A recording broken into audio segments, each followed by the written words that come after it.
The Xperia 1 might be the phone everyone's have been waiting for Sony to release for a long time, and here is why. The device has the first 4K OLED HDR display on a smartphone. It's also a 21:9 aspect ratio panel, which is the same aspect ratio used in cinema. The screen also features the so-called creator mode, meaning that you can have better watching experience thanks to consistent color reproduction, which is true to the creator's intent. I can't wait to test the phone in detail, but my first impressions, the Xperia 1 has one of the best displays I've ever seen on a smartphone.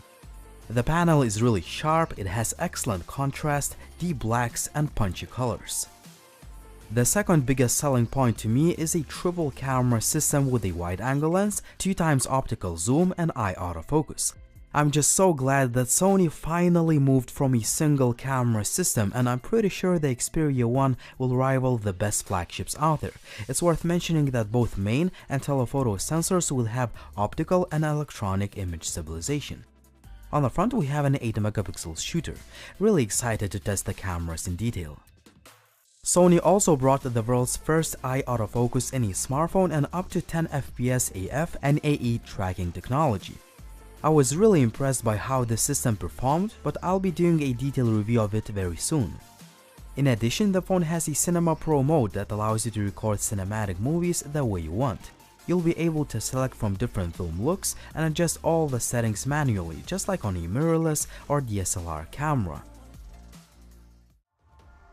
Another reason why I like the Xperia 1, the design. Sony preserved its iconic look, but it trimmed down the bezels to the minimum.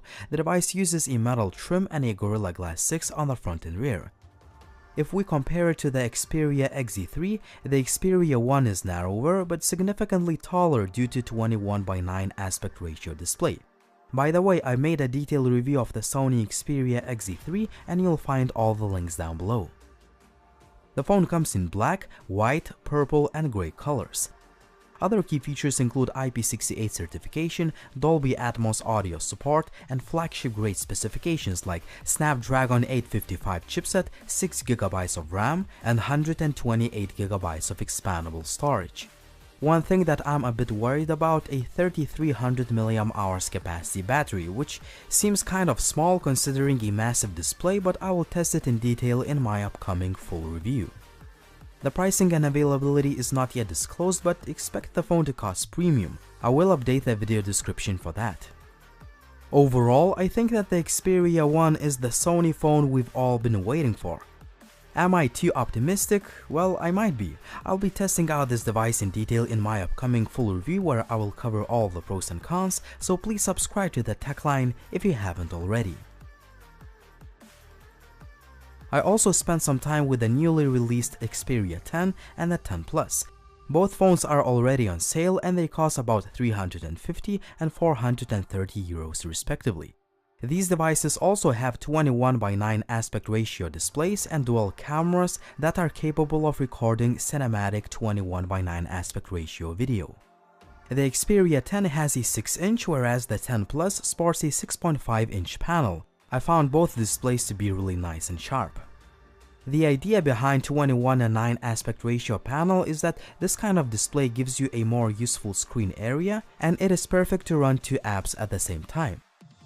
As far as specifications go, the Xperia 10 has a Snapdragon 630 whereas the 10 Plus rocks a Snapdragon 636 chipset. Overall, these may not be the most exciting mid-rangers we have on the market, but I'll tell you what I think in my full review. Finally, Sony released a budget L3 model that costs just about 180 euros.